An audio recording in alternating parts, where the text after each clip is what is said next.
in a lot of the UFO cases that maybe we'll get to later again in the phenomenon, there's the mention that these UFOs will appear at nuclear testing sites or nuclear bases where they have the actual weapons. Yes. And there's even reports that the weapons, a lot of reports where the weapons suddenly inexplicably become disabled when these things have appeared. And we've had military guys that you had in your documentary, even old guys who, this was years ago, testify about this. There's been a ton of sightings in Russia that are of the same thing. And they keep showing up very often, obviously not in the case of the Zimbabwe one, but they show up at the places that house the weapons that, at least since World War II, have been the most dangerous potential warning sign of us having the end of humanity if we started to hit that button.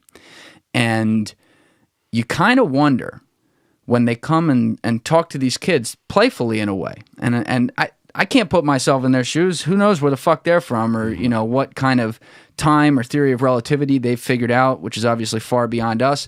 But it almost seems like they're watching us like a god a little bit, if this is the case, to make sure we don't destroy ourselves. And then they come to innocent little children, playfully talk with them in a telepathic way where these kids, they're fucking 8 years old, 7 years old, and they're talking about how this is in 1994, before the internet, how we're destroying the planet and doing all this shit to it, and that's the warning they give. It's almost like that was a way for them to go communicate to the everyman through the eyes of an innocent child the things that they're trying to say by saying, don't hit that fucking button, idiot, when they're standing at these nuclear bases or flying over these nuclear bases. So I interviewed a number of eyewitnesses regarding the that aspect of the phenomenon, and that is they're seen over these, particularly during the Cold War, the height of the Cold War.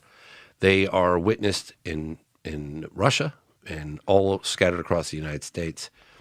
And this launch control officer, Robert Salas, I'll never forget this.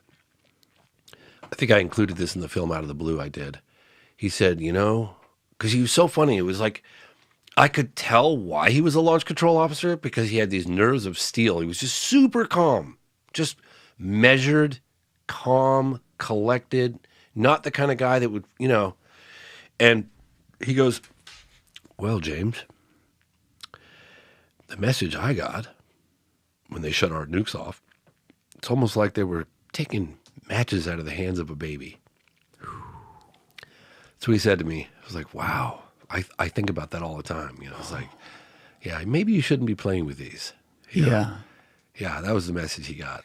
So it was really funny, you know, because that aspect of the phenomenon is just crazy, right? Because if these things are coming over our most, like, guarded areas and shutting down our nukes, shutting them off, turning them on in some instances, but just to kind of let them know that they had full control. Wow, that's kind of intense. That's an issue of national security. Yeah. And if it ain't, I don't know what is. I'd known about this, but I wasn't going to include it in the phenomenon. I just didn't want to go down that rat hole. Why did you then?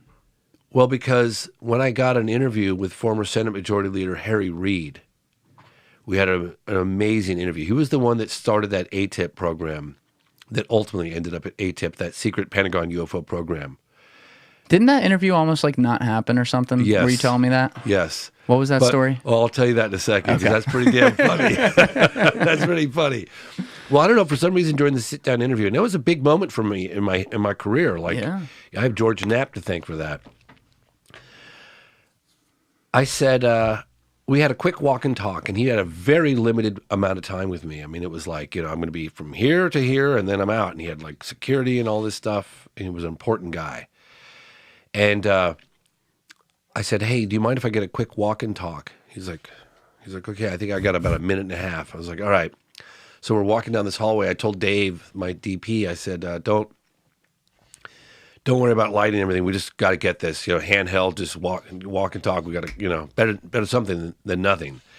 So I'm walking. I'm like, well, I might as well ask them, a question. Didn't have any like professional audio gear or anything, but I said, what was one of the more astonishing aspects of the phenomenon that you uncovered during this Pentagon UFO program? And without even pausing, he said the fact that they're flying over our nuclear installations and shutting them off. I thought, oh my God, did the former Senate Majority Leader just say that on camera to me? Thank you for watching the video, guys. Please hit that subscribe button and check out this clip's full podcast episode by clicking here or in the description below.